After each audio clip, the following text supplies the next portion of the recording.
بسم اللہ الرحمن الرحیم۔ مولانا روم رحمۃ اللہ علیہ فرماتے ہیں کہ ہستی کا آئینہ فنا ہے، فنا اختیار کر تاکہ تو ہستی کو دیکھ لے۔ جیسے قول بیان کیا جاتا ہے نا کہ من عرف نفسہ فقد عرف ربہ، کہ جس نے اپنے آپ کو پہچان لیا اس نے اپنے رب کو پہچان لیا۔ اس کو میں اس طرح سے لیتا ہوں کہ اگر انسان سمجھ جائے کہ میں ایک گندے قطرے کی پیدائش ہوں اور اس کے بعد اللہ کریم نے مجھے انسانوں میں رکھا، مسلمانوں میں رکھا، حضور کے امتیوں میں رکھا، تو مجھے اللہ کریم کی عبادت کرنی ہے۔ تو ہستی کا آئینہ فنا ہے، اپنے آپ کو لا شے بنانا، اپنے آپ کو حقیر بنانا، دنیا کے مقابلے سے نکل جانا، کیونکہ ہمارا سارا مقابلہ یہ دنیا کے لیے ہوتا ہے۔ ہر شے گھوم پھر کر ہماری دنیا کے لیے ہو رہی ہوتی ہے، آخرت کے لیے کم ہوتی ہے۔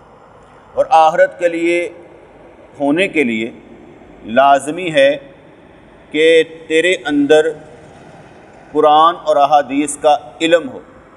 جب بھی تو عمل کرے تو پیچھے کوئی حدیث ہونی چاہیے، شریعت ہونی چاہیے۔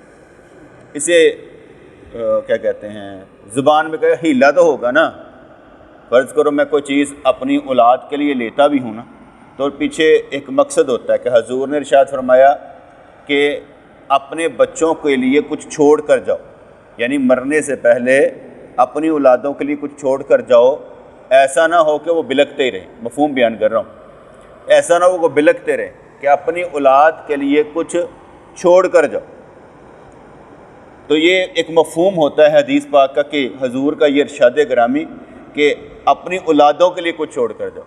مثلا میرا دل کرتا ہے کہ عمر کا نکاح کرنا ہے نا، تو اس کے ولیمے والے دن دوستوں کو دعوت دے کر نا تو ایک چھوٹی سی تقریر کرو اور اس میں کہوں کہ تم دوستوں نے اس کا ساتھ دینا، تاکہ میں یہ چاہتا ہوں کہ میں اپنی اولاد کے لیے اچھے دوست چھوڑ کر جاؤں۔ کیونکہ جائیداد ہوتی ہے نا، ایک ہوتا ہے پیسہ، کہ میں پیسہ چھوڑ کر جاؤں۔ پہلا میں نے مفہوم بیان کیا کہ بھئی پیچھے حدیث ہونی چاہیے کہ اپنی اولاد کے لیے کچھ چھوڑ کر جاؤ۔ اب دوسرا میں نے کیا کیا کہ بھئی تم لوگوں نے، تم دوستوں نے اس کا خیال رکھنا ہے، اس کا ساتھ دینا ہے، تاکہ میں یہ کہوں کہ میں اچھے دوست اس کے لیے چھوڑ کر گیا تھا۔ اور اس میں یہ مفہوم نہیں ہونا چاہیے کہ یہ ہمارے کام آئے، بلکہ مفہوم یہ ہونا چاہیے کہ ہم نے خود پوچھنا ہے، کوئی ضرورت تو نہیں۔ کیونکہ اکثر کوئی ضرورت کا نہ کہے تو اس کا مطلب یہ نہیں کہ اسے ضرورت نہیں ہوتی۔ اکثر اگر کوئی ضرورت کے لیے نہ کہے تو اس کا مطلب نہیں کہ اسے ضرورت نہیں ہوتی، اسے ضرورت ہوتی ہے مگر وہ کہہ نہیں سکتا۔ دوسری بات، اگر اس سے کسی کو کام پڑے تو یہ بھی مخلص انداز میں کرے۔ ہر ایک کی جاب علیحدہ علیحدہ ہوتی ہے، اس لیے جس کو اس سے کام پڑے تو یہ بھی اس اچھے طریقے سے کرے اور آپ اس کا ساتھ دیں۔ اب میں نے دو چیزیں بیان کی، ایک تو میں نے کہا کہ باپ کو چاہیے کہ چھوڑ کر جائے، تو دوسرا بھی باپ ہی چھوڑ کر جا رہا ہے کہ اپنے جو کنٹیکٹس ہیں وہ اپنی اولاد کے لیے اچھے چھوڑ کر جائیں۔ اس کی اور ایک وجہ ہوتی ہے کہ ہمیں ہم حیال دوست اکٹھے کرنے چاہیے جس سے ہمارا دماغ ملتا جلتا ہو، کیونکہ جو معاشرہ ہے یہ باغی ہے، بغاوت پر آمادہ ہے، یہ کوئی اچھا معاشرہ نہیں ہے، کسی کو نہیں مانتا، اپنے آپ کو ہی سمجھتا ہے سب کچھ سپریم، ہاں میں ہی ہوں، ہر کوئی سم تھنگ اسپیشل ہے۔ اس لیے جو باغی گروپ ہے نا سارے کا سارا، وہ اٹیک کرتا ہے دوسروں پر۔ ہم نے اپنے حصے کے ہم خیال بنانے کہ میرے ساتھ چلنے والے میرے ہم خیال ہونے چاہیے۔ اس لیے جو بھی آپ کرنا چاہیں پہلے اپنا معافی ضمیر بیان کریں، آپ چاہتے کیا ہیں۔ تو میری بات سمجھ میں آ رہی کہ نہیں آ رہی؟ اپنے ہم خیال دوست کا مطلب یہ ہے کہ بھئی آپ کے خیالات کیا ہوں، آپ جس طرح کے ویسے ہوں، آپ نے اپنے ہم خیالات، اور ہم خیال بنانے کے لیے جیسے میں یہ بول رہا ہوں ایسا بولنا پڑتا ہے۔ اپنے رشتہ داروں سے بھی ایسے ہی سلوک کرنا پڑتا ہے کہ آپ کیا چاہتے ہیں، وہ کیا چاہتے ہیں وہ نہیں۔ آپ کیا چاہتے ہیں یہ ان کو بتانا ہے۔ اگر آپ یہ سمجھتے ہیں وہ کیا چاہتے ہیں میں اس کے مطابق چلوں تو وہ تو تمہیں اپنا ہم خیال بنا رہے ہیں۔ ہم خیال تو تم نے اپنا بنانا ہے کہ تم جو چاہتے ہو وہ بیان کرو کہ میں یہ چاہتا ہوں، میرا نہیں دل کرتا، اس طرح کرو۔ تو آپ اپنا ہم خیال بنائیں گے، اور ہم خیال بنانے کے لیے قرآن اور سنت، اس لیے نہیں میں کہہ رہا کہ اپنا طریقہ بتاؤ، آپ کے پاس ایمان ہونا چاہیے، دین ہونا چاہیے، علم ہونا چاہیے۔ تو اس لیے انہوں نے کہا ہستی کا آئینہ فنا ہے، فنا اختیار کر تاکہ تو ہستی کو دیکھ لے، خود کو پہچان لے کہ تو کون ہے۔ فنا دراصل اس ہستی کی آلودگی سے صفائی ہے، کہ تیرا جو اندر ہے حسد، کینہ، بغض، انا، عجب، تکبر، تعصب سے دور ہونا چاہیے، یہ ہے تیری صفائی، کیونکہ یہ روح کی بیماریاں ہوتی ہیں۔ حسد ایسے نیکیوں کو کھا جاتا ہے جیسے سوکھی لکڑ کو آگ جلدی سے کھا جاتی۔ تکبر، جس کے دل میں رائی کے دانے کے برابر بھی تکبر ہوگا وہ جنت میں نہیں جائے گا۔ ٹھیک ہے جی، یہ بھی آ گیا۔ تعصب ملیاں میٹ کر کے رکھ دیتا ہے، میں کی دوسری شکل تعصب ہوتی ہے۔ اس لیے جو انا، عجب، تکبر، تعصب ہے، یہ ساری ایک ہی تاریں ہوتی ہیں، سمجھ جیسے وہ گٹار ہوتا ہے نا، گٹار بجانے والے بجاتے ہیں، وہ ایسے کر تار ہلاتے ہیں نا تو ساری تاریں ایک جیسے ہلتی، جیسے ہی آپ کی انا ہلے گی نا ساتھ ہی تکبر بھی ہل جاتا ہے، ساتھ ہی تعصب بھی ہل جاتا ہے، ساتھ ہی حسد بھی ہل جاتا ہے۔ یہ ساری لائنیں کٹھی، یہ سب تاریں کٹھی ہوتی ہیں، اور جو بندہ ان پر قابو پا لیتا ہے تو اس کے اندر صبر، شکر، توکل، یقین خود بخود پیدا ہو جاتا ہے۔ جہاں اخلاق ہے وہاں بد اخلاقی نہیں، اور جہاں بد اخلاقی وہاں اخلاق نہیں ہے۔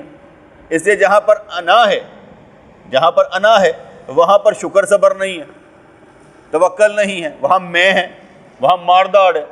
اس لیے جہاں یہ ختم ہو جائے کہ ادھر چیز دوسری پیدا ہو جائے گی۔ اس لیے جہاں پر صبر، شکر، توکل اور یقین ہے علم کے ساتھ، وہاں یہ بیماریاں کم پیدا ہوتی ہیں، اور جہاں یہ بیماریاں پھر یہ چیزیں پیدا نہیں ہوتی۔ اگر کہیں پر آفت آئے آپ صبر کریں گے تو ساتھ شکر بھی آ جائے گا، شکر کے ساتھ توکل بھی آ جائے گا، علم الیقین بھی آ جائے گا۔ اس لیے یہ ساری چیزیں انٹر لنک ہیں، ساتھ میں ملی ہوتی، جیسے وہ ملی ہوئی ہیں تاریں، یہ بھی تاریں جڑی ہوئی ہوتی۔ جب ہم کسی کو تصوف میں سکھاتے ہیں کہ بھئی آپ نے یہاں پر دل ہوتا ہے، یہاں پر اپنے دل میں کرنا ہے اللہ اللہ اللہ، جب ہم یہ سکھاتے ہیں تو یہ مقصود یہ ہوتا ہے کہ یہاں اس پوائنٹ پر اللہ کی نوار و تجلیات برستی ہیں، اور جب یہ شہوات دور ہو جائیں جو اس مقام کا حصہ ہیں تو پھر شریعت سے محبت پیدا ہو جاتی۔ پھر جب یہاں پر ذکر جاری ہوتا ہے تو یہاں لطیفہ روح ہوتا ہے، یہاں پر جو اس کا غصہ ہوتا ہے نا وہ ٹیم ہو جاتا ہے۔ اب غصہ کرے گا مگر شریعت کے مطابق، جیسے حضرت عمر فاروق رضی اللہ تعالیٰ عنہ پہلے غصے میں تھے تو حضور کو شہید کرنے کے ارادے سے نکلے، اور جب غصہ ٹیم ہو جاتا ہے، غصہ ختم نہیں ہوتا، ٹیم ہو جاتا ہے تو پھر جان قربان حضور پر کرتے ہیں۔ اور حضور ارشاد فرماتے ہیں کہ اگر دوسری امتوں میں جو الہام ہوتے تھے، میرے جو الہام ہے نا کیا کہتے ہیں ہوتے ہیں، وہ عمر کو ہوتے ہیں، یعنی اچھا خیال آنا، شیطانی خیالوں سے پاک ہونا، الہامی خیال آنا، یہ عمر فاروق رضی اللہ کا خاصہ ہے۔ ٹھیک ہے، تو غصہ تھا مگر ٹیم ہو گیا، اب ذات کے لیے نہیں ہے بلکہ شریعت کے لیے۔ اب روح میں جو تقاضا پیدا ہو رہا ہے وہ کہنا ہے کہ اپنے لیے ذاتی طور پہ لڑنا نہیں ہے، غصہ نہیں کرنا، کرنا ہے تو کس کے لیے کرنا ہے؟ شریعت کے لیے۔ جب ہم یہاں پر تیسرے پوائنٹ پر آتے ہیں لطیفہ سر پر، تو یہاں پر ہوتا ہے حرص، یہاں لالچ ہوتا ہے۔ جب یہ ٹیم ہو جاتا ہے تو بندہ اپنا وقت، اپنا پیسہ ہمیشہ اچھے کاموں میں لگاتا ہے۔ یہ میں آپ کو ویسے بتا رہا ہوں کہ جہاں پر کوئی چیز الٹ ہوتی ہے تو پھر وہاں پر جب سیدھا کرنا ہوتا ہے تو پھر شہوات کی جگہ شریعت آتی ہے، غصہ ٹیم ہو جاتا ہے، پھر حرص ٹیم ہو جاتی ہے، پھر حسد ٹیم ہو جاتا ہے، پھر تکبر ٹھیک ہو جاتا ہے، اور پھر انا۔ لیکن یہ مرتے نہیں ہیں، یہ مدھم پڑ جاتے ہیں، یہ مدھم پڑ جاتے ہیں۔ جیسے کسی کو بہت بڑا جھٹکا بھی لگ جائے پرابلم کا، لیکن اس کے چہرے سے ظاہر نہ ہو، اس کا مطلب ہے اس کے اندر کوئی کوالٹی موجود ہے جس کی وجہ سے وہ کھڑا ہے، ورنہ وہ ٹوٹ گیا ہوتا۔ اکثر بندے چھوٹی بات پہ رو پڑتے ہیں، اور بہت سے بندے بڑی بات پر بھی نہیں روتے. مثال کے طور پر وہ لڑکا قاسم ہے شیخو پورے والا, یہ مشین پر کام کرتا تھا. مشین پر کام کرتے کرتے اچانک اس کا ہاتھ آ گیا, ماسی ادھڑ گیا, اندر سے نکل گیا. اب اس کا ہاتھ ختم ہو جانا چاہیے تھا, بیکار ہو جانا تھا, لیکن وہ رویا نہیں, وہ تڑپا نہیں. بعد میں نے اس سے پوچھا, اس کی خبر گیری کے لیے گیا, میں کیا ہوا کیا تھا؟ تو بس سائیں آپ کے خیال میں مست تھا, محبت تھی, آیا بھی پتہ ہی نہیں لگا, میں نے خود اپنا ہاتھ پکڑا ہوا تھا, لے کر سکتا چلا گیا. اب وہ جو محبت تھی نا, اس نے وہ یہ کام کیا جو میں نے محسوس کیا, اس کا ڈیمیج نہیں ہونے دیا. اگر ماس سارا ادھڑ بھی گیا نا تو بڑے کم پڑ جاتا نا, کسی جگہ پہ چیز کم پڑ جاتی, ماس کم پڑ جاتا, وہ چیز سکڑ جاتی, لیکن اس کا ہاتھ اللہ تعالیٰ نے بیکار نہیں ہونے دیا. نمبر 2 کام یہ ہوا کہ جو جس کا کام کرتا تھا انہوں نے کہا پیسے ہم دیں گے اس کے علاج کے, اس کو وہ بھی چیز مہیا ہو گئی. محبت نے یہ کام کیا کہ اس کا کام بن گیا. آفت آئی لیکن وہ تکلیف محسوس ہی نہیں ہوئی. عام بندہ ہمارے جیسے وہ چیخے مارنا شروع کر دے, جی دیکھو نا, جیسے ہم سمجھتے ہیں ویلنے چنگلی دے دے, اب ہوگا کیا, آپ کی چیخیں نکل جائیں گی کیونکہ ہڈیاں ٹوٹ جائیں گی. وہ ویلنے مشین ہاتھ آیا, بس اتنا سمجھ لیں کہ اس کے ساتھ ہوا کیا. لیکن یہ بات اس لیے میں نے بتائی کہ جب بندہ محبت میں ہوتا ہے تو پھر جب پڑھتی ہے نا, ایسے کر کے گزر جاتی ہے, سمجھ نہیں آتی کہ ہوا گیا تھا, پتہ ہی نہیں چلا. محبت کام ہی ایسا کرواتی ہے. تو فنا کا مطلب کیا ہوگا؟ فنا دراصل اس ہستی کی آلودگی سے صفائی ہے. آپس میں لڑنا نہیں ہے کہ لڑائی ہو, لڑنا نہیں ہے. اپنی ذات کے لیے لڑنا نہیں ہے, اپنے آپ سے کمالات کے لیے لڑنا ہے کہ میرے اندر کمال پیدا ہو. یہ لڑنا ضرور ہے کہ میرے اندر کمال پیدا ہو, ایسی چیزیں پیدا ہوں جو بہترین ہو, میری ممد و معاون مددگار ہو, مجھے چلانے کے لیے ضروری ہو. یہ بندے کے ہتھیار بھی ہوئے نا, صبر, شکر, توکل, یقین, یہ بندے کا ہتھیار ہے. اس سے بندہ میدان مارتا ہے. اس لیے جو بزرگان دین ہوتے ہیں وہ جہاں پر جمالی طور پر باتیں کرتے ہیں, جمالی طور پر اصلاح کرتے ہیں, وہاں جلالی طور پر بھی تربیت کرتے ہیں. کبھی کسی پر غصہ بھی کرتے ہیں, کی گل ہے مسئلہ کی, کسی پر غصہ بھی کر لیتے تاکہ وہ میٹھا میٹھا نہ پلے, کہ میٹھا میٹھا ہی ہنستے کھیلتے ہیں, ذرا گل ہوئی تو پھر تہاڈا کی کام ہے غصہ کرنا. وہ پہلے تھپڑ بھی مار دیتے ہیں, کہاں پر کھڑے, ناراض بھی ہو جاتے ہیں تاکہ اس کا ٹیمپو ٹوٹے کہ اتنے اینی محبت نہیں ہے گی کہ گالی ساریاں منیاں جان گیا. یہاں پر کبھی مانی جاتی ہے, کبھی نہیں بھی مانی جاتی, چلو بھاگو یہاں سے. یعنی ہر طریقے سے سمجھانا ہوتا ہے تاکہ اس کی تربیت ہو اور اس نے بھی آگے تربیت کرنی. یہ نہیں کہ سالے کی ابو بکر سمجھے بڑا سائی محبت کرتے ہیں, کبھی میں غصہ بھی کر جاؤں گا, کبھی شرمندہ بھی کر دوں گا. کی ہے تسی ہوئے کھال رہے کتنا نہیں جائے, اور کتنے نمبر لیے ہیں تم نے, یار یہ نمبر لیے ہیں تم نے, کبھی ایسے بھی کر دوں گا. یعنی ہر طریقے سے سمجھانا پڑتا ہے. نقائص کمال حاصل کرنے کا سبب بن جاتے ہیں. آگے جیسے میں نے بتایا نا کہ کمالات پیدا کر رہے ہیں, انہیں کہ نقائص کمال حاصل کرنے کا سبب بن جاتے ہیں. نقص ہیں, غلطیاں ہیں, اور جب اصلاح ہو جائے تو پھر کیا ہوتا ہے کمال. اہلاک ہے تو بد اہلاکی نہیں, بد اہلاکی ہے تو اہلاک نہیں. اس لیے انہوں نے کہا کہ نقائص کمال حاصل کرنے کا سبب بن جاتے ہیں. نیستی اور فنا بقائے دوام کا ذریعہ بن جاتے ہیں. مین زندگی یہ نہیں جو بڑے ہم گزار رہے ہیں, مین زندگی یہ ہے کہ ہم قبر کی تیاری کر رہے ہیں. مین زندگی یہ ہے کہ ہم آخرت کی تیاری کر رہے ہیں. مین یہ ہے آخرت کی, جس کو فکر ہے وہ دنیا میں زندہ ہے. جسے آخرت کی فکر نہیں, جو مرضی کردہ پھرے, ان پرواہ کوئی نہیں. یار زندہ مقصد ہی کوئی نہیں, کیا کرنا ہے جی کر, یار مل کیا رہا ہے ہمیں دنیا میں, کہاں جا رہا ہے پاکستان, حالات کیسے ہیں, روتے رہو. ایک ایک دن بہت ضروری ہے, آج کا دن بہت ضروری ہے. چاہے آپ تھکے تھکائے ہیں, ضروری دن بہت ضروری ہے آپ کے لیے. ایک دن کی زندگی, میں کبھی آفس میں جایا کرتا تھا تو یہی سمجھ کر جاتا تھا ایک دن کا, میں نے اچھا جا کر وہاں پر پرفارم کرنا ہے, غصہ نہیں کرنا. جن کے ساتھ میری طبیعت ملتی جلتی نہیں, ان کے ساتھ میں نے اچھا کرنا, غصہ نہیں کرنا ان کے ساتھ. اگر ان کو مجھ سے کام پڑا تو میں ذرا دھیان سے کہ یار ان کا کام کرنا ہے, اپنی طبیعت پر قابو پا کر ان کے کام آنا, کیونکہ اپنے آپ کو ٹیم کرنا ہے. تو انہوں نے کہا کہ نیستی اور فنا بقائے دوام کا ذریعہ بن جاتے ہیں. یہاں پر آپ بہتر ہوئے آگے آپ کے لیے بہتری، یہاں پر آپ بدتر ہوئے آگے آپ کے لیے بدتری ہے. اس لیے یہاں پر جو کمال ہے وہ کرنا چاہیے. جو کسی ایک کو نہیں نہ مانتا بیٹے، وہ کسی کو نہیں مانتا. یہ پیر و مرشد جو ہوتے ہیں نا، یہ ماننے کے لیے ہوتے ہیں کہ ان کی مانی جائے. جو ایک کو نہیں مانتا وہ کسی کو نہیں مانتا. دیکھنا یہ پڑتا ہے کہ آپ سب میرے کام کیا آ رہے ہیں. آپ کہیں کہ مجھے کام کی ضرورت نہیں، آپ سب میرے کام کیا آ رہے ہیں. کام آنے کا مطلب ہوتا ہے اس سے آپ کی کوالٹیز کا پتہ چلتا ہے، آپ کی محبت کا پتہ چلتا ہے، آپ کے ادب کا پتہ چلتا ہے کہ آپ کس طرح سے کام آ رہے ہیں. پھر انہوں نے فرمایا ضد کو خوب واضح کرتی ہے. جس نے اپنے نقص کو دیکھ لیا اور پہچان لیا وہ اپنی ذات کی تکمیل کی طرف تیز دوڑا. کیونکہ اب اس کا پتہ ہے کہ یار میرے اندر تو نقص ہی بہت ہے اور کمال پانے کے لیے تو مجھے دوڑنا پڑے گا. تو اس لیے جس کو اپنے نقص کو پہچان لیا، فرض کریں مجھے کوئی بات کرتا بھی ہے نا، تو ایسے راہ چلتی کر دے تو میں اسے اپنے اوپر لیتا ہوں کہ کیا میرے اندر وہ کمی پائی جاتی ہے. اگر کمی پائی جاتی ہے تو مجھے ٹھیک ہونا چاہیے.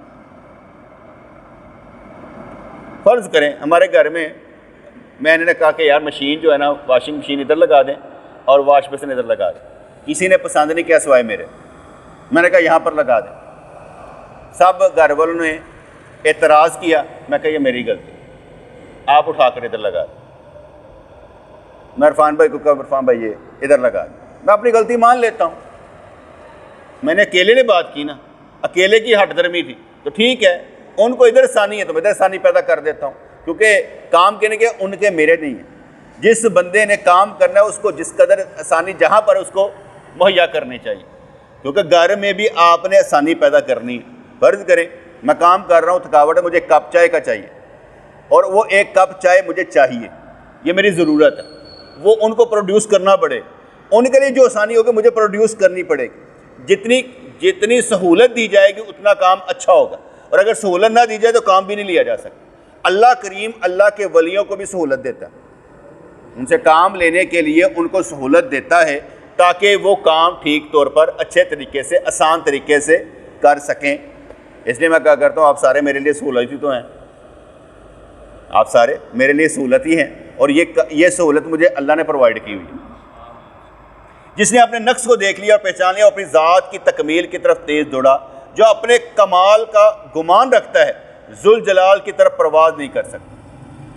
جو اپنے کمال کا گمان رکھتا ہے، میرے اندر کمال ہے، گمان رکھتا ہے، ذوالجلال کی طرف پرواز نہیں کر سکتا. کمال کے گمنڈ سے زیادہ بدتر بیماری تیری روح میں اور کوئی نہیں ہے. اور کمال وہ ہونا چاہیے جس کو زوال کوئی نہ ہو، اور جس کمال کو زوال آ جائے وہ کمال نہیں ہوتا. اس لیے کمال وہ جس کو زوال نہ آئے. تو کہا کمال کے گھمنڈ سے زیادہ بدتر بیماری تیری روح میں کوئی نہیں ہے. اگر آپ سارے اس وقت مکمل ہیں، اگر سارے آپ مکمل ہیں تو آگے آپ کی زندگی کا مقصد کیا؟ آپ تو مکمل ہیں. اگر کچھ پانا ہے تو کیا؟ اگر آپ سمجھتے ہیں میں دنیا دیکھ لیتی ہے یار، سب پتہ ہے مجھے، اچھا تو پھر پانا کیا ہے؟ تو سارا کچھ پہلے بھرا ہوا ہے. اگر تو نے دیکھ لیا ہے تو پھر پانا کیا؟ جس کا مطلب ہے تو نے کچھ دیکھا ہی نہیں ہے، دماغ خراب ہے تیرا، تو نے کچھ پایا ہی نہیں ہے. پایا ہوتا تو ایسی بات ہی نہ کرتا. اس لیے کہا جاتا ہے کہ تیرے کمال کے گھمنڈ سے زیادہ بدتر بیماری تیری روح میں اور کوئی نہیں ہے.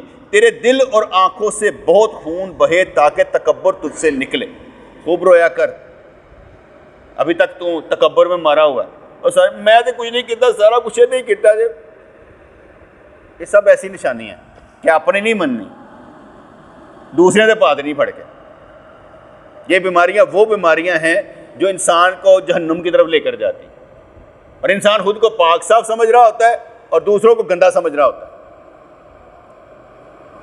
میں یہ بیان کر رہا ہوں، یہ خشک بیان ہے. یہ کیا ہے؟ خشک بیان ہے.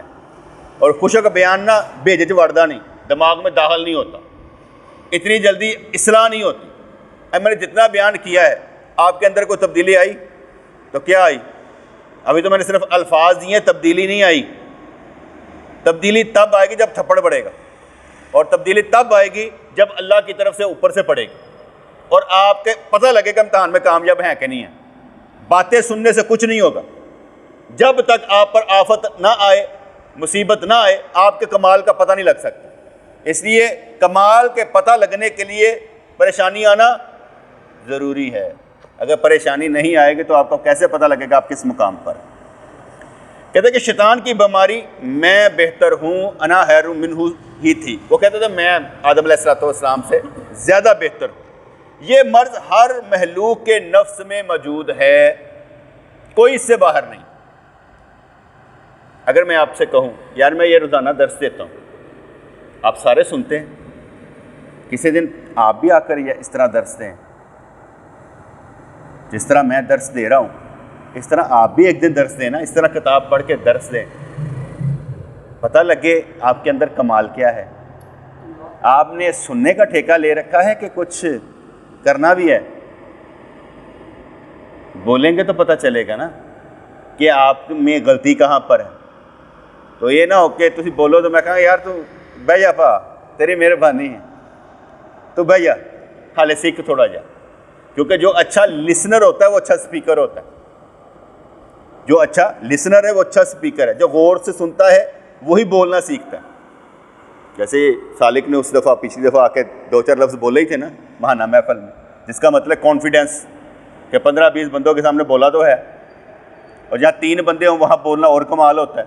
کیونکہ 3 بندوں کے سامنے بندہ کہتا ہے میں بولوں کیا یار، 3 بندے، وہ کہتا ہے 50-100 ہونے چاہیے. اور 3 بندے جہاں پر ہوں وہاں پر بھی بولنا کمال ہے. آپ 4 ہو 5 ہو، میں بولتا کہ نہیں بولتا؟ میں اسی طرح بولتا ہوں جذبے سے جیسے اب بول رہا ہوں. بندوں کی تعداد نہیں دیکھتا. جیسے واقعہ مشہور ہے نا، ایک مولوی صاحب تقریر کے بلائے گئے پنڈ میں، دیہات میں. وہ گئے، انہوں نے تقریر کی 1 گھنٹہ. جب 1 گھنٹہ تقریر کی، تقریر ختم ہو گئی تو ایک بندہ دوڑتا ہے، حضرت میں تو آپ کا بیان سننے کے لیے بہت دور سے آیا تھا لیکن آپ کی تقریر ختم ہو گئی. انہوں نے کہا آپ تشریف رکھیں. پھر ایک تقریر کی اور پورا 1 گھنٹہ تقریر کی. اس نے دیکھا، کہا حضرت صرف میرے اکیلے کے لیے آپ نے تقریر کی؟ کہا پہلے بھی ایک کے لیے کی تھی، یعنی پہلے بھی اللہ کے لیے کی تھی، اب بھی اللہ کے لیے کی. اب دیکھنا یہ پڑتا ہے ہم اللہ کے لیے کر رہے ہیں کہ بندوں کی تعداد دیکھ رہے ہیں. اگر بندوں کی تعداد دیکھ رہی ہے پھر مارے گے. ہمارے پیر و مرشد رحمۃ اللہ ارشاد فرمایا کہتے تھے محمد رضوان کبھی بھی بندوں کی تعداد نہیں دیکھنی اور رنگوں بو کی محفل نہیں دیکھنی. بس جو آپ نے بیان کرنا ہے وہ کر دیں اللہ واسطے. اس لیے کہیں پر بھی ہماری کوئی تیاری نہیں ہوتی آج جا کر یہ درس دینا. کتاب رکھی جاتی ہے، ہم بیان کرنا شروع کرتے ہیں، جو دماغ میں آئے وہ کہہ لیتے ہیں، کیونکہ اللہ تعالیٰ نے جو کہنا ہے اسی میں نور رکھ دینا. کمال تو اس کا ہے، ہمارا کیا ہے. تو کہتے ہیں شیطان کی بیماری میں بہتر ہوں ہی تھی. یہ مرض ہر مخلوق کے نفس میں موجود ہے. اپنے پانی کو صاف نہ سمجھ، اس کے نیچے گوبر ہے. اگر تو اپنے پانی کا امتحان کرے گا تو گوبر فوراً نظر آ جائے گا. انسان باطنی غلاظتوں کا علاج خود نہیں کر سکتا، اس کے لیے پیر کی طرف رجوع کر. نہر کا پانی اپنے گوبر کو صاف نہیں کر سکتا. کبھی آپ نہر میں جائیں تو وہ گاؤں بھی نہ آ رہی ہوندی ہیں تو سب کچھ ہی آ رہا ہوتا ہے. تو کہہ رہے کہ نہر کا پانی اپنے گوبر کو صاف نہیں کر سکتا. یہ گندا نالا نہیں صاف ہوتا، اس کو بھی مشین آتی ہے صاف کرنے کے لیے، کیونکہ ہم نے اپنا گند وہاں ڈالا ہوتا ہے نا. وہ رکھا بھی ہو نا ٹین کا ڈبہ، اس میں نہیں پھینکتے، گھما کے اندر پھینکتے ہیں. اتنا نہیں پتہ ہوتا کہ وہ جو مشین آنی وہ بھی ہمارے پیسوں سے آنی، ہمارے ٹیکس کے پیسوں سے آنی ہے، جس نے یہ صاف کرنا ہے. ہم نہ پھینکیں، لیکن بیماری ہے نا ہمیں اپنا گند ڈال کر پھر اپنے ہی پیسے ضائع کرنا. آدھا ہمارا سرمایہ ہمارے ہی گند پر لگ جاتا ہے، اپنے ہی چیزیں صاف کرنے پر لگ جاتا ہے. اس لیے کہتے ہیں کہ اپنی چیزیں صاف کر لو، پیسے کم سے کم لگیں گے. تو کہنے لگے کہ نہر کا پانی اپنے گوبر کو صاف نہیں کر سکتا. انسان کا علم اس کے نفس کے جہالت کو صاف نہیں کر سکتا. تیرے خیالات و امیدوں کی مکھیاں تیرے احوال کی طریقی جو کہ تیرا زہم ہے اس پر بیٹھی ہوئی. شاہ جی ہوش میں آئیں. کہنے کہ تیرے خیالات و امیدوں کی مکھیاں تیرے احوال، تیرے حال کی طریقی جو کہ تیرا زہم ہے اس پر بیٹھی ہوئی ہیں. اگر پیر تیرے زخم پر مرہم لگا دے تو تیرے درد کو سکون میسر آئے گا. اگر پیر کچھ کرے گا تو پھر تجھے شفا ملتی نظر آئے گی. شیخ کی صحبت تیرے زخم کا مرہم ہے. ہمارا، میں آگے بتایا تھا، ہمارا طریقہ صحبت ہے، طریقہ ماں پر صحبت ہے، کہ ہمارا طریقہ ہی ایسا ملنے ملانے پر ہے، باتیں کرنے گلاں کرن دے اچھے، گال کر کے سمجھن دے اچھے گئے. تو شیخ کی صحبت تیرے ذہن کا مرہم ہے، اسے ترک نہ کر اور کبھی اپنے آپ کو گناہوں سے محفوظ نہ سمجھ. چل ایک قصہ سن. کہتے کہ حضرت عثمان رضی اللہ تعالیٰ عنہ سے پہلے ایک بہت سرگرم کاتب وحی تھا. ایک مرتبہ وحی کا پرتو اس پر پڑا. حضور صلی اللہ علیہ وسلم وحی کے الفاظ اکھوا رہے تھے، اس کی زبان پر حضور کے بولنے سے پہلے ہی وحی کے الفاظ فتبارک اللہ احسن الخالقین جاری ہو گئے. سرکار نے لکھایا نہیں ہے، ادھے اتنے جاری ہو گئے. وحی کا پرتو پڑا، جاری ہو گئے. حضور نے فرمایا ٹھیک ہے لکھ لو. اس سے اسے یہ خیال پیدا ہوا کہ وحی تو مجھ پر آتی ہے. میں اس کو ایسے سمجھا دیتا ہوں، اگر پیر کے الفاظوں سے، خیالات سے بندہ یہ سمجھے کمال تو مجھ میں ہوتا ہے، حالانکہ جو بندہ چل رہا ہوتا ہے وہ کسی کے سہارے پر چل رہا ہوتا ہے. میں ایک مثال دیتا ہوں، مجھے اس مرکز سے باہر کر دیں، آپ اکٹھے نہیں ہو سکتے. آپ اکٹھے مجھے رکھ کر ہوں گے، مجھے نکال دیں گے تو اکٹھے نہیں ہوں گے، آپس میں لڑیں گے، کام ہی نہیں تھا کوئی رہنا. میں ہوں تو ایک ذریعہ ہوں اکٹھا ہونے کا، آپ کو اکٹھا کرنے کا ایک ذریعہ ہوں کہ آپ کو اکٹھا کر دیتا ہوں. میں نہ ہوں گا تو آپ دنیا دار ہو جائیں گے، میں ہوں تو آپ دیندار ہیں. میں چلا جاؤں تو تسی تانوں اپنی اپنی پائی نہیں، تانوں پتہ ہوں کنے پوچھنا ہے، ہوں کنے دیکھنا ہے، آپ کو اپنی اپنی پڑ جائے گی. ایک نے کتنوں کو سنبھالا ہوتا ہے. جیسے ایک باپ بڑا ہو، گھر کا چراغ ہو تو وہ بجھ جائے تو پھر روشنی جو ہوتی غائب ہو جاتی، پھر اندھیرے میں ہم بہن بھائی لڑتے رہتے ہیں، کیونکہ باپ ہی تو کام چلا رہا ہوتا ہے. تو اگر باپ کے اندر روشنی نہ ہو تو پھر باپ کا دماغ چل جاتا ہے، کیونکہ اس کے اندر روشنی کوئی نہیں ہوتی. تو یہاں پر انہوں نے فرمایا کہ حضور کے بولنے سے پہلے اس نے بولا تو کہا لکھ لے. اس سے اسے یہ خیال پیدا ہو گیا کہ مجھ پر وحی نازل ہوتی ہے، حالانکہ حضور صلی اللہ علیہ وسلم کے پرتو کا اثر تھا. وہ نالائق اس کے باوجود گمراہ ہو گیا. جب اس کے خیال بد کا عکس رسول اللہ صلی اللہ علیہ وسلم پر پڑا تو اللہ کا قہر اس پر نازل ہوا. وہ کتاب سے بھی اور دین سے بھی برطرف ہوا. کینے کی وجہ سے حضور صلی اللہ علیہ وسلم کا دشمن ہو گیا. میرے خیال سے شاید اس کا نام عبداللہ بن ابی سرا تھا، جہاں تک مجھے یاد پڑتا ہے. عثمان غنی رضی اللہ عنہ کا رشتہ دار تھا. اور جب فتح مکہ ہوا نا، اس وقت دوبارہ یہ کاتب وحی تھا، مرتد ہو گیا. کاتب وحی تھا، حضور اس سے وحی لکھوایا کرتے تھے، مرتد ہو گیا.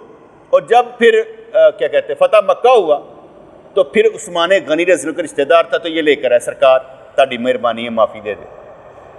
حضرت عثمان غنی رضی اللہ تعالیٰ نے جو ہے پیر پھاڑ کے نا کئیاں نو معافی دوائی سی اپنے رشتہ داروں، سرکار تاری مہربانی. اور کئی کہتے ہیں عثمان نے دلوائی تھی نا معافی. معاف کرنے والا کون تھا؟ اگر سرکار معاف نہ کرتے تو، جس کا مطلب ہے کہ حضور نے معاف کر دیا تو گناہ کس کا ہوا؟ حضور کا کہ عثمان غنی کا؟ اگر گناہ اس کو سمجھ رہے ہیں تو کس کا ہوا؟ اس لیے جو اعتراض کر رہے ہیں وہ اعتراض کس پر ہو رہا ہے؟ حضور پر. جیسے میں نے پیچھے بھی بیان کیا تھا کہ جو بندے صحابہ کرام کے دشمن ہیں دراصل وہ رسول اللہ کے دشمن ہیں. ان کی ہمت نہیں پڑتی کہ سرکار پر تہمت لگائیں، اس لیے وہ ان کے دوستوں پر تہمت لگاتے ہیں، ان کو ذلیل کرنے کی کوشش کرتے ہیں نعوذ باللہ، لیکن خود کالا پڑ جائیں گے اور کالا دین ہو جائے گا ان کا.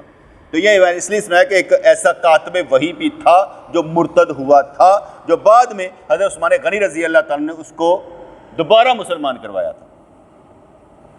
ام حبیبہ رضی اللہ تعالیٰ عنہ جو حضرت امیر معاویہ رضی اللہ کی بہن، ابو سفیان رضی اللہ تعالیٰ کی بیٹی، اس کا نکاح ان سے ہوا تھا جو کہ جسے ہم کہتے ہیں نا سب سے پہلے اسلام لانے والوں میں سے تھا. اور جب ہجرت حبشہ کی وہاں چلا گیا، وہاں عیسائیوں کو دیکھا تو مرتد ہو گیا، عیسائی ہو گیا، اسلام سے چلا گیا. جب اسلام سے چلا گیا مرتد ہونے کے بعد، اور پھر اسی دین پر مر گیا، مسلمان نہیں مرا. اور ایک وہ جو ہم آیت پڑھتے ہیں سابقون الاولون والمہاجرون، تو تو کئی اس پر اعتراض کرتے ہیں کہ یہ جو پہلے تھا وہ مرتد ہو گیا، جو حضرت حبیبہ نے کہا ہاں مطلب وہ مرتد ہو گیا، تو یہ سابقون الاولون کیوں؟ یہ یاد رکھیے گا یہ آیت اس کے مرتد ہونے کے بعد اتری ہے، تو بات سمجھ میں آئی کہ نہیں ہے؟ اس کے مرتد ہونے کے بعد اتری ہے، وہ اس میں شامل نہیں ہے۔ اگر وہ شامل ہوتا تو پھر اور بات ہے، وہ شامل نہیں تھا۔ آیتوں کا نشان نزول دیکھنا پڑتا ہے، نہیں تو لوگ آپ کو کہتے ہیں وہ پہلے، پھر قرآن کی آیت کیا کہتی ہے؟ یہ تو کہہ رہی ہے، تو اس کا مطلب ہے کہ وہ بھی گمراہ ہو سکتے تھے، نہیں، یہ بعد میں اتری ہے۔ اس لیے ہم نے احتیاط کرنی ہے، کسی کے وہ کیا کہتے ہیں نا بہلاوے میں نہیں آنا۔ جو علم، یہ میں اس کے بیان کروں جو علم جانتا ہے، جس نے اگے جنہوں اگے پالے پہ سکتے ہیں، جنہیں اگے کہانی کوئی دسنی پہنتی ہے، تو انہوں سمجھ آنی چاہیے کہ ہوا کیا تھا۔ تو کینے کی وجہ سے حضور کا دشمن بن گیا، وہ توبہ بھی نہ کر سکا کیونکہ اللہ نے توبہ کے دروازے اس پر بند کر دیا۔ اس لیے سورہ یاسین میں فرمایا بے شک ہم نے کر دی ان کی گردنوں میں توق، تو وہ منہ اٹھائے ہوئے ہیں، اور کر دی ہم نے ان کے سامنے دیوار، اور ان کے پیچھے دیوار، ہم ان کو اوپر سے ڈانپ دے پس وہ نہیں دیکھتے۔ ایک بندہ جذبے سے کہہ رہا تھا کوئی گل نہیں یار انشاءاللہ اللہ معاف کر دے گا، بڑا جذبے سے کہہ رہا تھا کوئی بات نہیں اللہ معاف کر دے گا، جذبے سے کہہ گیا۔ تھوڑی دیر بعد میں نے اس سے پوچھا بڑے اطمینان کے ساتھ، جب لوگ دوست وہاں سے چلے گئے، میں کہا تجھے یقین ہے اللہ تجھے معاف کر دے؟ کہنے لگا نہیں۔ وہ جب جذبہ ہوتا ہے نا تو بندہ کہتا اللہ معاف کر دے گا۔ جب میں نے اسے ذرا تھوڑا سا پوچھا، میں کہتا کرتوت ہی نہیں ہے گے، میں کو اس وقت کہتا منہ نکل گئی سے۔ یہی سوال میں آپ سے کر لیتا ہوں، ہاں بھائی یقین ہے اللہ معاف کر دے گا؟ انشاءاللہ۔ میں نے تو پوچھا یقین ہے اللہ معاف کر دے گا؟ ہے کہتے اپنے پر یقین نہیں ہے، اللہ پر یقین ہے، یعنی تانو یقین نہیں، تانو یقین نہیں، اللہ تے یقین ہے، تانو کی یقین نہیں؟ مطلب کہ تانو یقین نہیں کہ تسی بخشے جاؤ گے۔ کوئی گل سمجھ آئی جائے؟ ذوالقرنین کو گل سمجھ آئی ہے کیا کہنا؟ بیٹے وہ کہتے ہیں مجھے اپنے پر یقین نہیں، میں گنہگار ہوں، تو اللہ پر یقین کیسے؟ اب میں اس کو الٹ دیتا ہوں، اگر اللہ، میں الٹ دیتا ہوں نا، ابھی بات سنو، اگر اللہ پر یقین ہو تو یہ متقی نہ ہو جائیں دنیا میں؟ اللہ پر یقین ایک طرفہ کیوں؟ جیسے اکثر وہ کہہ جاتے ہیں اللہ معاف کر دے گا، تو ہم کہتے ہیں اللہ روٹی بھی دیتا ہے، گھر بیٹھے کہ کام کرنا پڑے گا؟ اگر روٹی گھر بیٹھے نہیں دیتا تو بخشش گھر بیٹھے دے گا؟ اگر کوالٹیز پیدا نہ کی تو کیا ہوگا؟ کوالٹیز پیدا کرنی پڑیں گے بخشش کے لیے۔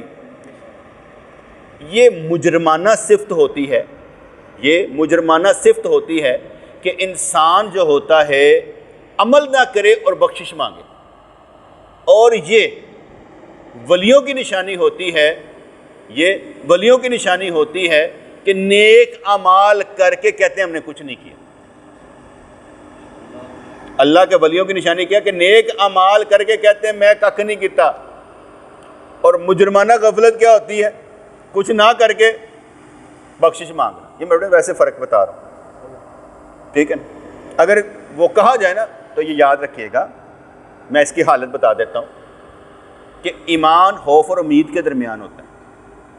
خوف اور امید، جب امید جاگتی ہے نا تو یقین نہ کہتا اللہ بخش دے گا، اور جب خوف کا غلبہ ہوتا ہے کہتا پتہ نہیں کیا بنے گا۔ یہ ہر ایک کے ساتھ چلتا ہے۔ کوئی بھی اینڈ تک، میں جب حج کر کے بیٹھا ہوا تھا خانہ کعبہ میں، اب اپنے آپ سے سوال کرتا کیوں میرے رضوان بخشش ہو گئی، سوچ سوچ کر دل نے آواز دی اس کا علم نہیں ہو سکتا، اس کا علم مرنے کے بعد ہوگا، جب تو قبر میں رکھا جائے گا نا پھر پتہ چلے گا ہوا کیا۔ زندگی میں ایمان خوف اور امید کے درمیان رہتا ہے، ہوئی کہ نہیں ہوئی یہ نہیں پتہ چل سکتا، اس لیے کہہ نہیں سکتا یقین کے ساتھ کوئی ہاں جی میری بخشش ہو گئی۔ اس لیے اگر آپ کہیں خود پر یقین نہیں ہے اللہ پر یقین ہے. یہ جملہ ہے, یہ ایک جملہ ہے صرف, کیفیت بھی اور ہوتی ہے, صرف جملہ ہے, اور جملوں پر زندگی نہیں گزارنی چاہیے. یہ جملہ کسی کو آپ لاجواب کرنے کے لیے کہہ سکتے ہیں, اس کو قائل کر لیں گے, یار بڑا اچھا, کیا بات ہے, میں پھر یہی پوچھوں گا, ہاں بھائی بخشش کی امید ہے کہ اللہ بخش دے گا. اب آپ جملہ بولیں. بات جملے کی نہیں ہے, بات آپ کے ایمان کی ہے. جملے سے تو آپ نے مجھے لاجواب کر دیں گے, میں لاجواب نہیں ہوں گا, پھر میں آپ سے 2-4 سوال اور کر لوں گا. میں نے آگے بتایا جس کو اللہ نے زندگی میں بخشنا ہوتا ہے نا, اس کی ایک ہی نشانی ہے بخشش کی, کہ جس کو بخشنا ہوتا ہے حضور کا دیوانہ بنا دیتا ہے, کہتا ہے جا بخش دیتا. جو یہاں پر بخشا گیا وہ حضور کے صدقے میں بخشا گیا, اور جو یہاں پر بخشا گیا اسے حضور کی محبت عطا کر دی گئی, اور جسے حضور کی محبت عطا نہ کی گئی وہ بخشا نہیں گیا. یہ کیسے ہو سکتا ہے؟ اللہ کریم کے جا بخشش کے لیے ایک ہی کرائیٹیریا میرے نزدیک ہے, حضور کی محبت, کہ جسے حضور کی محبت مل گئی بخشا گیا. ٹھیک ہے. تو یہ اس لیے انہوں نے کہا کہ ہمیں یہ احتیاط کرنی پڑے گی کہ ہم عمل پر عمل کیے جائیں. جیسے میں اکثر کہتا ہوں کیا ملے گا, کہنا بات دی گل ہے, کی ملے گا, ابھی تو کام کرنے دو. ہمیں کیا کہ اب کیا ملنا ہے, کہ نہیں ہے. 24 گھنٹوں میں اچھے کام کرنے چاہیے. 24 گھنٹوں میں ٹائم کنزپشن, میری ٹائم کنزپشن, میں صبح اٹھا, فجر پڑھی, اس والوں کے جواب دیے, اس کے بعد ایک دوست کو فون کیا, ہاں بھائی کہاں پر ہو, کہتا 30 منٹ چاہیے. ایک اور دوست نے میسج کر دیا, میں نے اسے میسج بھیجا, وعلیکم السلام, اس نے مجھے فون کر دیا, اس نے 1 گھنٹہ مجھ سے بات کی. 24 گھنٹوں میں 1 گھنٹہ میرا ادھر چلا گیا. اس کے بعد جس نے آدھے گھنٹے میں کہا ہوا تھا اس سے فون پر بات کی, 1 گھنٹہ اس کو چلا گیا. اب میرے پاس کتنے 22 گھنٹے رہ گئے. یہ میں نے کیوں بتایا؟ میری ٹائم کنزمپشن ہے کہ میں نے ٹائم ان کو دیا, اور میں اچھا ٹائم ان کو دیتا ہوں. ٹھیک ہے نا. ان کی باتوں کو بھی سنتا ہوں, ان کی باتوں میں باتیں کر کے ان کو مسائل بھی بتا دیتا ہوں, کوئی نہ کوئی اچھی بات بھی کہہ دیتا ہوں, تو میرا ٹائم اچھا گزر گیا. یہ ٹائم انہوں نے مجھے دیا, میرا ٹائم لیا, میرا ٹائم اچھا گزر گیا. میں یہاں پر بیٹھا ہوں, ٹھیک ہے, فرض کرے 8:15 میں نماز پڑھی, 9:15 ہو گئے, 1 گھنٹہ یہ بھی گزر گیا, کتنے گھنٹے, 3 یہ بھی لگا لیں. تو گلاں سمجھ آ رہی کہ نہیں آ رہی؟ میں اس طرح رکھا ہوا ہے کہ میری ٹائم کنزپشن کیا ہے, کہ میرا ٹائم کہاں پر سپینڈ ہو رہا ہے, میں نے بس اس کو دیکھنا ہے. اچھی جگہ ہو, بری جگہ نہ ہو, جہاں مرضی ہو, گھر والوں کے ساتھ ہو, دوستوں کے ساتھ ہو, دفتر میں ہو, کاروبار میں, جہاں مرضی ہو, اچھا ہونا چاہیے. کوئی گالی والا نہیں ہونا چاہیے, کوئی دھوکے والا نہیں ہونا چاہیے, کوئی فراڈ والا نہیں ہونا چاہیے, کوئی شرارت کرنے والا نہیں ہونا چاہیے. ٹائم جب بھی گزرے اچھا گزرنا چاہیے. کہتے کہ حضرت زکریا علیہ السلام نے دعا مانگی, یا اللہ مجھے بیٹا عطا فرما اور اچھا عطا فرما. دعا مانگ دی, اللہ تعالیٰ نے بھی ارشاد فرمایا سید و حصور و نبی من الصالحین, کہ صالح لوگوں میں سے ہوگا, نبی ہوگا. اب جب وہ چھوٹے سے تھے نا حضرت یحییٰ علیہ السلام, تو بہت روتے تھے. حضرت زکریا علیہ السلام نے کہا یا اللہ یہ روتا کیوں ہے؟ کہا تو نے بیٹا صالح مانگا تھا نا, تو نے نیک بیٹا مانگا تھا, تو نیک بیٹے کی نشانی یہ ہے کہ وہ روتا بھی تو ہے نا, نیکوں کا کام ہی رونا ہوتا ہے, تو اس لیے اس کا رونا اسی وجہ سے. اور جب ان سے پوچھا جاتا, بیٹے سے پوچھا تھا یحییٰ علیہ السلام و طیّب و سنا سے, وہ نا کہتے مجھے نا ڈر لگتا ہے جب لکڑیاں جلائی جاتی ہیں نا, تو بڑی بڑی لکڑیوں کو جلانے کے لیے سب سے پہلے چھوٹی چھوٹی لکڑیوں کو آگ لگا کر اس میں رکھا جاتا ہے تاکہ بڑی لکڑیاں جل جائیں. تو میں اس چھوٹی لکڑی ہوں, یہ نہ ہو کہ مجھے جلانے کے لیے رکھا جائے. مثال سمجھ میں آ گئی کہ میں چھوٹی لکڑی ہوں, تو یہ نہ ہو کہ مجھے رکھا جائے, تو اس لیے میں نہ ڈرتا ہوں کہ میں اس میں شامل نہ ہو جاؤں. ہر ایک کے یار اپنے اندر کمال رکھا ہو. یہ سمجھ لیں کہ آپ نے عاجزی بھی کرنی ہے اور دوسروں کو بڑا بھی کرنا ہے. آپ کسی کو دے سکتے ہیں تو اس کے اندر کمال دے سکتے ہیں, کمال پیدا کر سکتے ہیں. اور ایسا نہیں ہے کہ یہ جو میں باتیں کر رہا ہوں اس سے تزکیہ نفس نہیں ہوتا, بیٹا تزکیہ نفس ہو جاتا ہے. کچھ نہ کچھ چیزیں اندر نا داخل ہوتی ہیں, انڈکٹ ہوتی ہیں, اور اس سے بندہ جب بھی کہیں پر بات کر رہا ہوتا ہے نا, تو جو باتیں میں مختلف طریقوں سے کر رہا ہوتا نا, اس کو جج کر کے کہتا ہے ایتھے گل اے نہیں لگتی, یہاں پر یہ بات لگتی ہے, مجھے نہیں کرنی چاہیے. اس لیے اللہ کا شکر ہے کہ ہمارے اندر کچھ نہ کچھ تبدیلی آتی رہتی ہے، اور یہ ہمارا رونا بیکار نہیں جائے گا۔ وہ کہتے ہیں نا کسی کے ایک آنسو پر ہزاروں دل تڑپتے ہیں، کسی کا عمر بھر رونا یوں ہی بیکار جاتا ہے، لیکن ہمارا رونا بیکار نہیں جائے گا۔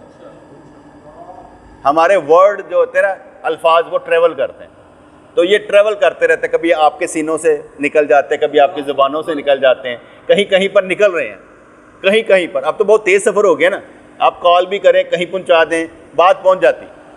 اس لیے ہمارے ورڈ جو ہے نا یہ ٹریول کر رہے ہیں، سفر کر رہے ہیں، اور انشاءاللہ تعالیٰ یہ سفر کرتے کرتے ہمارا سفر اللہ کی طرف کروا ہی دیتے ہیں۔ اور منزل کیا ہے ہماری؟ اللہ کی ذات۔ راستہ کیا ہے؟ حضور علیہ الصلوۃ والسلام۔ ہم حضور سے چلتے ہوئے رب تک پہنچنا چاہتے ہیں، اس لیے منزل، راستہ نبی کریم صلی اللہ علیہ وسلم، منزل ہماری اللہ کی ذات، راستہ حضور علیہ الصلوۃ والسلام۔ سفر ہم نے کس میں کرنا ہے؟ حضور میں، حضور کی تعلیم میں، اور منزل کیا ہے؟ اللہ کی ذات۔ ربنا تقبل منا انک انت السمیع العلیم وتب علینا انک انت التواب الرحیم، یا اللہ یا رحمان ثبتنا علی الایمان، آمین۔